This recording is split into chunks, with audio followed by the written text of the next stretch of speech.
Assalamualaikum warahmatullahi wabarakatuh. 4 perkara kalau mau kau bahagia. Ini 4. Mudah-mudahan pulang ki di sini bahagia semua maki. Ya. Nah, apa resepnya? Yang pertama kata Nabi, darun wasi'. Apa itu Ustaz? Rumah besar dan lapang. Nah, Nabi Lau, tidak masuk mas saya Ustaz. Rumahku tipe 21. Baru masuk sampai makin di dapur. Iya toh? Iya toh? Iya. Baru ki masuk, sampai makin dapur. Nabi bilang ada temanku, Nabi bilang, baru ki meludah di luar, sampai makin dapur. Iya toh? Oh ternyata. Lebih kecil rumahnya Rasulullah. Bapak Ibu, saya sarankan kalau pergi umroh, jangan cuma pergi update status. Pergi lihat itu rumahnya Rasulullah. Ada namanya Museum Rasulullah di Madinah. Itu masuki di situ. Divisualisasikan 3 dimensi bagaimana kita lihat rumahnya Nabi. Rumahnya Nabi itu Pak, kalau berdiri, itu kepalanya sampai di langit-langitnya. Ada di sini begitu? Ada? Bohong ki kalau ada. Nabi kalau sholat Pak dalam kamarnya, kalau sholat itu kakinya Rasulullah menyentuh kepalanya istrinya kalau sujud. Bisa dibayangkan bagaimana kecilnya itu rumahnya Nabi? Tapi pernah kita dengar Nabi kekerasan dalam rumah tangga? Pernah kita dengar? Tidak. Pernah kita dengar Nabi galau? Pernah kita dengar Nabi pinjol? Iya toh? Masya Allah. Tapi apa yang selalu kita dengar? Nabi berkata, baiti jannati. Rumahku laksana sorga bagiku. Bapak, rumah tipe 75. 3 lantai. Kamar 7. Ber-AC semua. Tapi kenapa kita tidak tenang dalam rumah? Iya toh? Nabi Bu, Pak, kita tahu berapa istrinya Nabi? Itu ibu nak pura-pura lagi tidak tahu. Begitu takutnya kalau poligami ki. Berapa istrinya Nabi Pak? 10 telu. 13 Pak.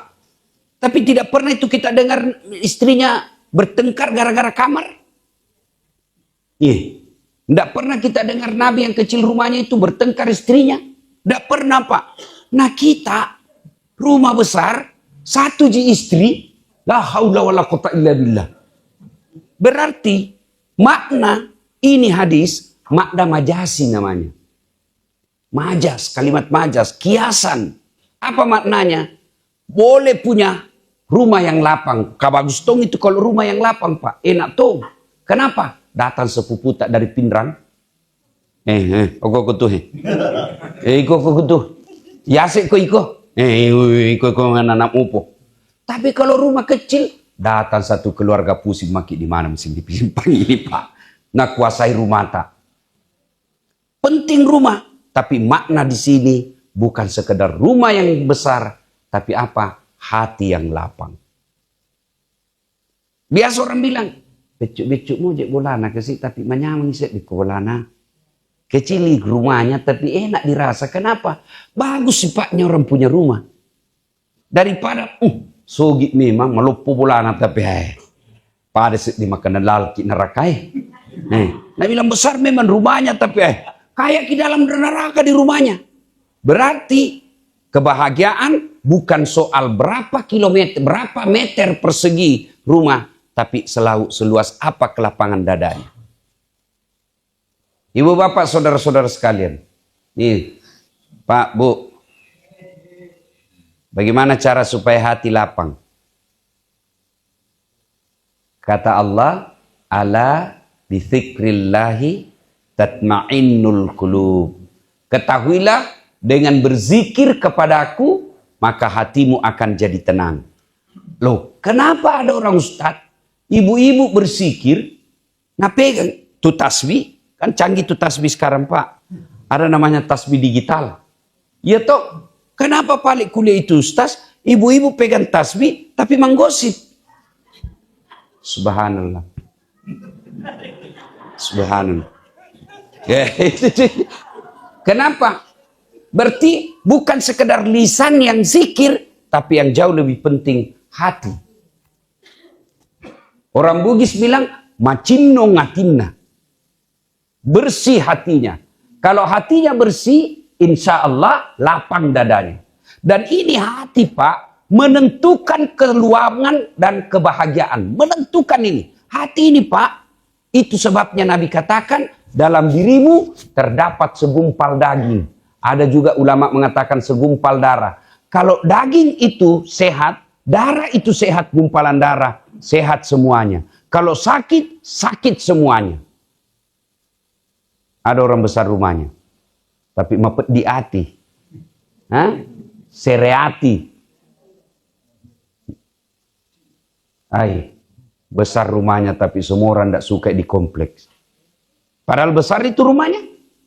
Tidak ada orang suka. Kenapa? Kotor hatinya. Mungkin lihat itu namanya hebatnya itu hati, Pak. Pernah naik mobil toh, saya naik mobil pergi Pindrang. Yang pegang setir apa? Apa? Tangan. Yang gas rem apa? Kaki. Yang melihat rambu lalu lintas apa? Mata. Yang berpikir sepanjang jalan?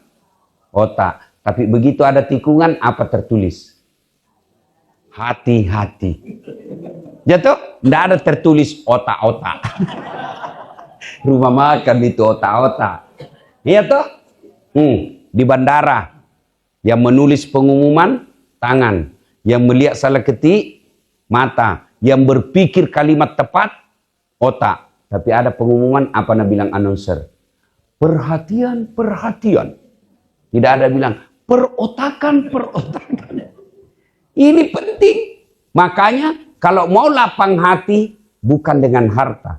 Mau lapang hati, bukan dengan popularitas. Mau lapang hati, agama. Ini yang datang begini.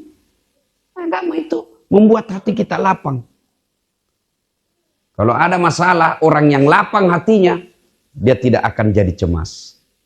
Kalau orang yang lapang hatinya, ada persoalannya, dia tidak akan pernah stres. Kenapa? Dia sudah lapang hatinya menerima. Nah ini contoh ibu ya. Ada ulama, ustadz, guru, kiai, didatangi sama muridnya. Nah bilang muridnya, guru, banyak ini masalah aku bela. Himpitan ini rasanya hatiku ini mau pecah. Banyak sekali masalahku. Gurunya lalu dia bawa ke sungai ini muridnya. Kita tahu di sungai bu. Kita tahu di sungai bu. Tuh. Nah, dia bawalah ke sungai. Lalu gurunya mengambil satu genggam garam. Peje. Ya. Sebenarnya itu ini yang natakuti orang penyakit garam. Ternyata itu garam, saya pernah sakit bu. Kalau orang kekurangan garam juga, itu sama orang bisa kena serangan jantung. Kalau orang kekurangan garam, tidak percaya kita tanya dokter Fuad. Kan dia tonsen dokter toh. Nah, itu orang bu, kalau pernah saya kekurangan garam pak, orang kelebihan garam, saya kekurangan garam. Nah, waktu itu saya di Singapura, lebih 24 jam hilang ingatanku. Dalam kejadian sehari itu tidak ada satupun yang tersimpan di memoriku. Apa sebabnya? Kurang garam. Bahaya tong itu kalau kelebihan garam ki. Apa? Pananakan. Jadi kalau mau ki berhenti cerita suka mengamuk, jangan banyak garam di rumah pak. Nah, bapak saudara-saudara sekalian, ini guru diambil garam satu genggam, lalu diambil botol, gelas, dia simpan itu 10%. Setengahnya dalam genggamannya, dia kasih masuk di gelas. Lalu dia bilang gurunya, minum kok beda itu? Tidak boleh. Asin sekali pasti. Tidak boleh minum kok. Diminum. Langsung namuntahkan. Kenapa? Memang asin. Sudah itu, setengah genggamnya lagi, nah kasih turun di sungai. Sudah itu, ambil satu gelas. Minum ke ini air sungai. Bagaimana rasanya? Segar. Begitu itu masalahmu. Kalau lapang hatimu menerima masalah, maka garam tidak akan berarti karena seperti dalam sungai. Tapi kalau hatimu sempit, seperti garam dalam gelas. Mapetjimu rasa. Begitulah hidup. Kelapangan dada hanya didapat dengan agama. Dan salah satu untuk kelapangan dada itu harus sering dengar dakwah. Ini gunanya orang dengar ceramah. Nah bilang itu terus, nah bilang, kenapa? Kalau begitu jangan kau juga makan. Kayak itu terus jinu makan. Iya toh. Kalau begitu jangan kau mengaji. Kan dari zaman Rasulullah 1400 tahun yang lalu masih begitu itu juz Quran. Kenapa diulang-ulang? Supaya lebih bagus, lebih mantap. Kalau begitu jangan kau casi HP-mu. Karena itu juga kau ulang terus. Kalau ada orang bilang itu ulang, berarti itu bisikan setan. Dengar dakwah. Ini penting ini dengar dakwah. Karena kalau tidak dakwah, dari mana orang mendapat kelapangan dada? Dari mana orang dapat inspirasi agama? Kalau tidak ada dengar dakwah. Penting dengar dakwah. Kalau kau tidak dengar, kau tidak suka ustadznya, tidak mungkin dari salam pertama sampai salam terakhir 30 menit, tidak mungkin tidak ada kebaikan di dalamnya. Kalau kau merasa dengar dakwah 30 menit dan kau merasa tidak ada kebaikan di dalamnya, setan telah bercokol di hatimu. Maka ilmumu tidak bermanfaat. Yang kedua, kalau kata Nabi, kalau mau bahagia hatimu, markabun syari. Apa itu artinya? Apa artinya Pak? Punya kendaraan yang cepat. Ada mobil, tapi mobil mogok. Bunyi semua, satu je tidak bunyi Ustaz. Klaksonnya. Kulai rusak semua, itu Pak. Iya kan? Ini juga kalimat majas. Boleh dimaknai, boleh diartikan yang sebenarnya. Karena kalau bagus mobil, Pak, enak tom pergi ceramah. Bayangkan ini Ustadz kadang-kala kasihan. Lebih dihormati itu artis daripada Ustadz. Kalau artis datang, dijemput dengan penuh kemuliaan. Dikawal polisi dan tentara. Kasih mobil Mercy. Kasih hotel bintang 5. Apa je datang na bawakan ki alamat palsu. Sekalinya kita butuh Pak Imam. Dijemput tidak, dikirimi Grab. Ojek. Motor tua tuh kasihan. Mak bosi-bosi tompa. Dari Masjid Hajjah Siti Imam pergi BTP. Motor tua. Tidak ada tandal kakinya satu di belakang. Di situ engkau dong Pak Imam tak goyang-goyang kakinya di belakang. Terpaksa satu mantel diduai. Karena hujan nih Pak. Satu mantel diduai. Tak tunduk mi orang terus begini. Sampai midek belum Ustaz. Lah mana ini lagi 2 tikungan Ustaz. Coba. Kenapa kau tahu Ustaz? Pernah semua aku rasakan itu Pak. Basah hujan dari atas, dari langit. Basah kita dari bawah. Semprotan ban mobilnya orang. Sampai maki kodon di rumahnya orang Barasanji. 1 jam. Busa-busa kalepa. Nggak ada kipas angin. Sallallahu alaihi. Begitu kita mau pulang. Lo karena leki Pak. Satu tanda, satu sisir pisang. Baru nak kasih ke jalan kote 4. Nah tambahi uang 50.000 na bonyok-bonyok. Nah bilang suaminya, dedek, kamasenan jo Pak Imam kodo masak begitu junusare, bu na doa kamu gitu na kabar-kai rumahmu. Apa na bilang istrinya, tambahi mi palik jalan kote di situ nih. Kasih cukui 10 lah. Ketawa Ki, karena kita semua begitu. Tapi apa makna daripada hadis ini? Selain kendaraan yang lagi. Penting juga Ustadz punya kendaraan Pak. Supaya kita pergi dakwah kemana-mana lebih lancar. Tapi yang lebih penting dari hadis ini, makna sesungguhnya adalah punya jaringan komunikasi. Jaringan. Apa tujuannya itu punya mobil Pak? Memperlancar komunikasi. Apa itu komunikasi yang baik? Banyak teman. Nah, kalau mau banyak uang Pak, harus salah satu caranya banyak teman. Saya itu rasakan. Saya ini tidak banyak uangku Bu. Tapi banyak temanku. Maka keliru kalau ada orang cari musuh. Kalau mau banyak uang, banyak teman. Contoh, saya berdoa di sini. Sholat lail, sholat tahajud di masjid ini. Mulai kak sholat dari jam 1 sampai setengah 4. Minta ya Allah bukakan rezekiku. Ya Allah tambahkan rezekiku. Tiba-tiba ada uang keluar dari langit-langit. Pasti lari Kak. Oh, saya tanya pasti nih. Ya toh kenapa? Barang tidak masuk akal. Iya kan? Tidak mungkin langsung muncul uang dari tembok. Tidak mungkin. Begitu ada keluar, pasti lari gitu. Kenapa? Tidak logis. Tidak sunnatullah. Tapi dari mana itu uang? Ting ting. Ustaz, ada itu saya transfer. Dari mana itu transfer? Dari tangan-tangan manusia. Ketemu ki di warung kopi, ada bayarkan ki. Dari mana itu? Tidak mungkin malaikat yang turun bayar. Manusia. Berarti makin banyak temanmu, makin banyak tangan SMS banking. Iya, maka makna dari sini banyak teman. Ada orang kaya Pak, tapi tidak ada orang senangi. Banyak orang populer, tapi tidak ada orang senang. Begitu masuk warkop, tidak ada ajak bicara. Pernah jadi pejabat, tapi waktu pejabat dia jahat. Begitu dia pensiun, tidak ada orang muliai. Sampai ada mantan pejabat, saya pergi lihat dia. Di penjara aku dong. Apa Anda bilang, Ustaz, tidak ada nih temanku mau datang.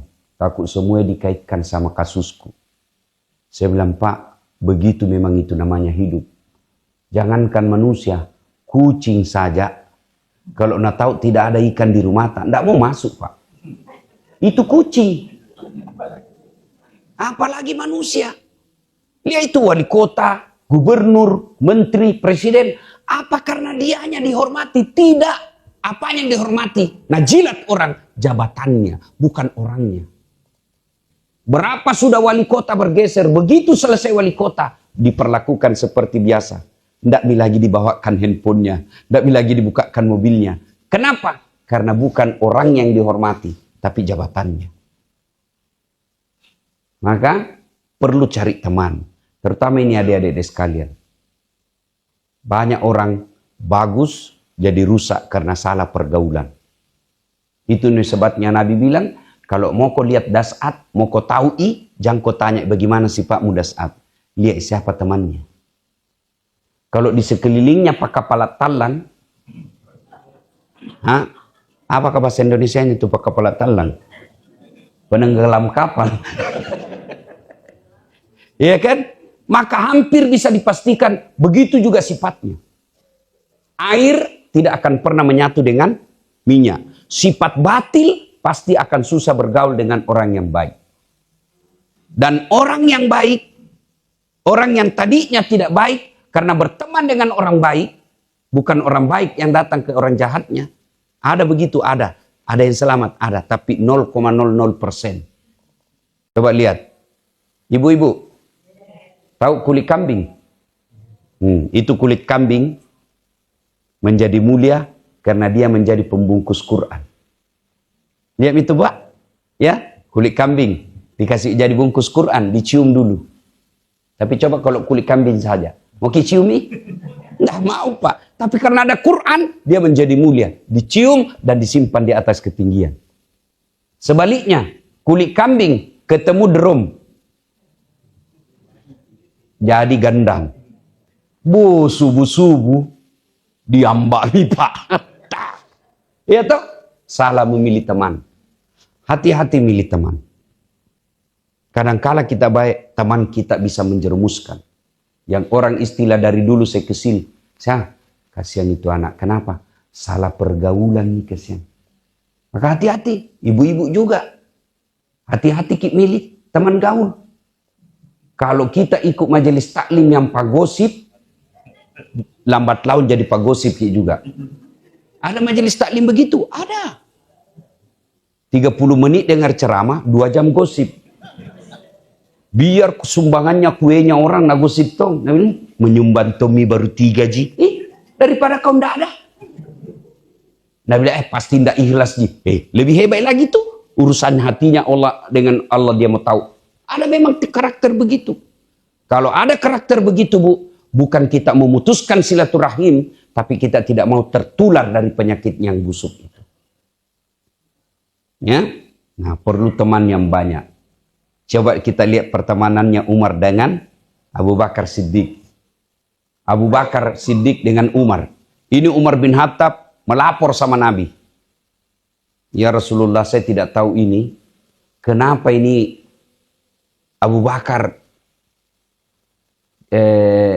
kau bahasa kasarnya, tidak nasuka, kak mungkin. Kenapa ini nak benci sekali kak ini Abu Bakar? Kenapa aku bilang begitu? Umar, Nabi bilang, rasanya tidak pernah kak ketemu, kecuali saya dulu salam. Tidak pernah dia dulu salam sama saya.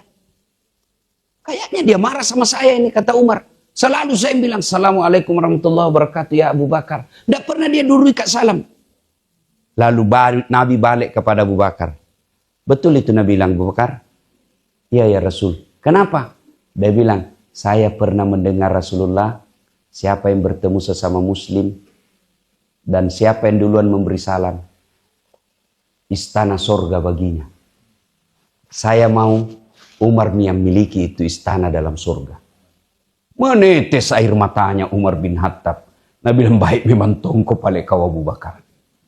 Coba. Itulah pertemanan karena Allah. Dan orang yang bertemu dan berpisah karena Allah, bukan bertemu dan berpisah karena jabatan menjadi tim sukses, bukan bertemu dan berpisah karena keuangan, menjadi penjilat, tapi bertemu dan berpisah karena Allah, diberikan garansi 7 golongan orang dilindungi di padang mahsyar kelak. Satu di antaranya mereka yang bersahabat karena Allah.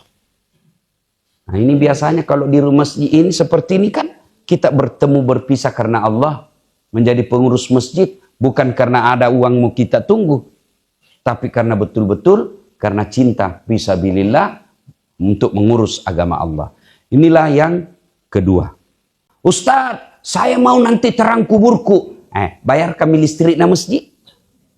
Terang itu lampu tak? Pak, Bu, pernah kirasakan mati lampu? Gelisah enggak? Gelisah toh? Berapa lama mati lampu? Paling 1 jam, 2 jam. 24 jam gelisah maki Pak. Sibuk maki cari. Bagaimana gengsi? Bagaimana itu lampu cas? Ini toh? Padahal baru 1-2 jam mati. Mati lampu Bu. Di kamar, di rumah. Masih lapang, masih bisa kita senggol-senggol. Masih lampu di rumah, masih ada senter, masih ada blisnya HP. Bagaimana itu kalau mati lampu Ibu? Nah tiba-tiba ada ular di dalam. Coba kita bayangkan, ilustrasikan. Mati lampu di rumah, gelap, tiba-tiba ada ular kobra yang kalau nagigit ki, lewat ki 20 menit mati kalau tidak didapat pertolongan pertama. Itu. Padahal di dalam lampu rumah masih luas. Ada ular masih bisa kilompak. Ada ular masih bisa dilempar. Ada ular masih bisa kita teriak. Gelap. Tapi pernahkah Bapak bayangkan gelapnya alam kubur?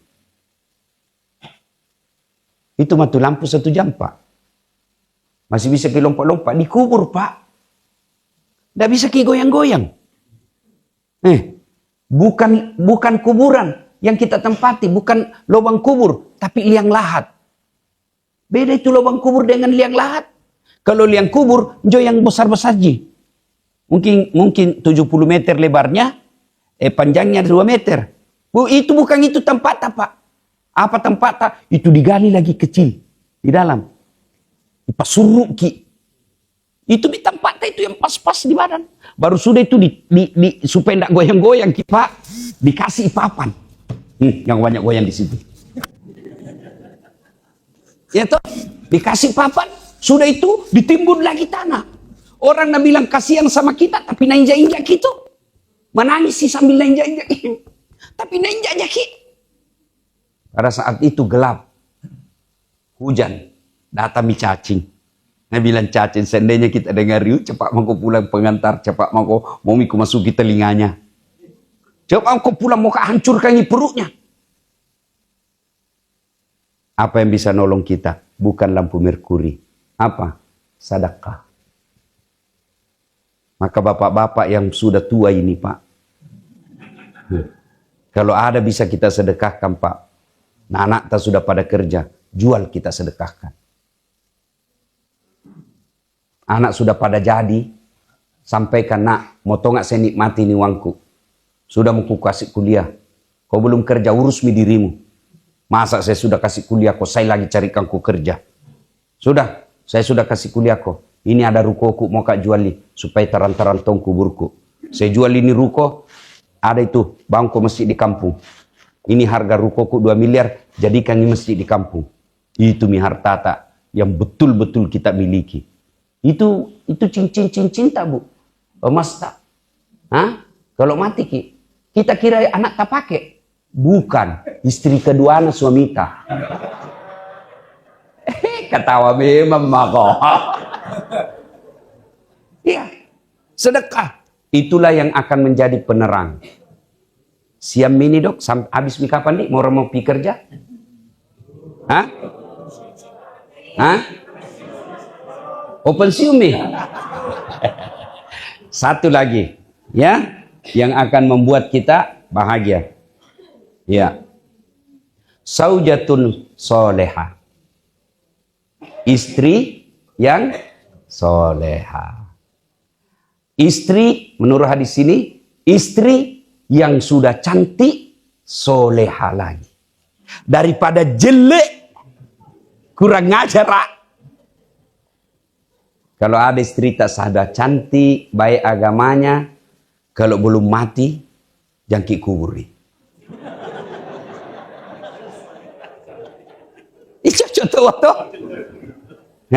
Maka Bapak Ibu Saudara-saudara sekalian, Pak, kita bayangkan kami semua Pak, bagaimana sengsara kalau istri tak itu sangar. Ada orang kodong suaminya kreatif, bisa cari uang. Tapi istrinya ndak nak kasih mentong spasi suaminya. Pokoknya takut lisu kok. Apa akhirnya suaminya bilang, daripada mak jallo lagi itu, lebih pulang mak deh. Yang tadinya masih singgah cari-cari pertambahan kodong, terpaksa cepat pulang gara-gara istrinya. Nah kita itu laki-laki Bu, rezeki kita tergantung ke lapangan hati istri. Nah kalau baik Ibu, biar siapa goda suami kita itu ndak tergoda. Kenapa? Karena bilang, ada bidadari di rumahku. Ini sudah malas masisir. Daster selalu tinggi sebelah. Malas sikat gigi. Nonton TV na angka kaki na pegang remuk mandre canggoreng. Dede. Nendak bawa na jama. Nah itu Bu, seandainya banyak uang na suami tak. Menikah lagi Bu. Cuma karena kodon takdirnya dan duanya. Nah nikmati bagi kesian.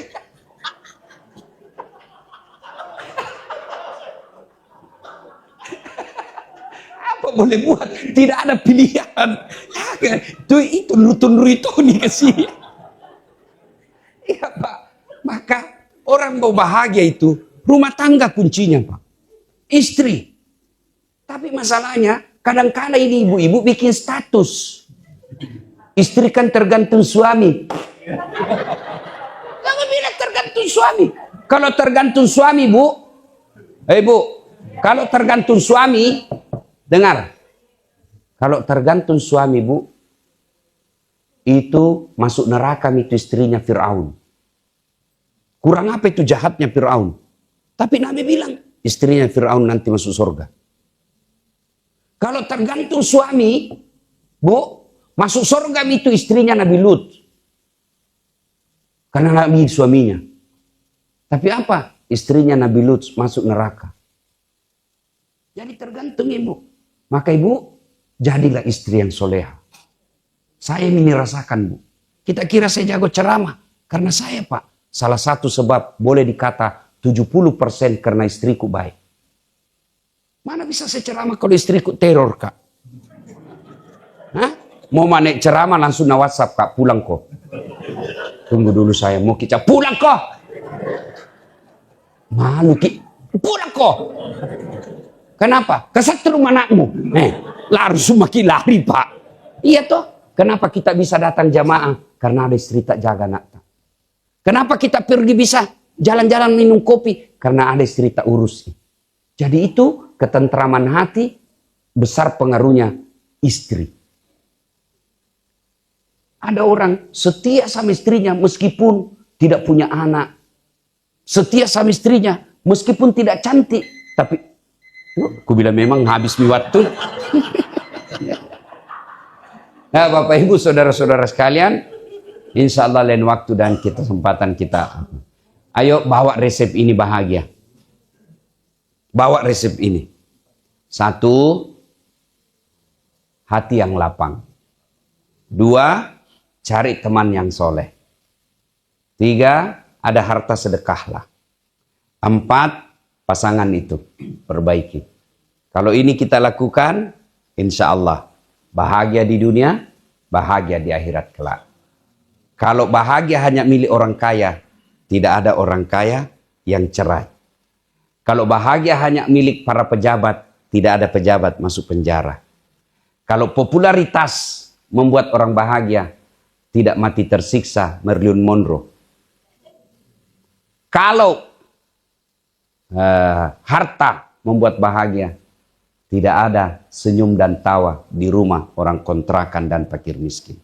Ternyata bahagia itu bukan soal harta, bukan popularitas, bukan jabatan, tapi yang 4 perkara tadi.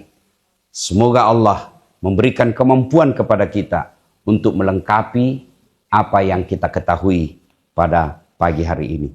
Terima kasih, lebih dan kurangnya mohon dimaafkan. Usikum wa nafsi bitaqwallah, fastabiqul khairat. Assalamualaikum warahmatullahi wabarakatuh.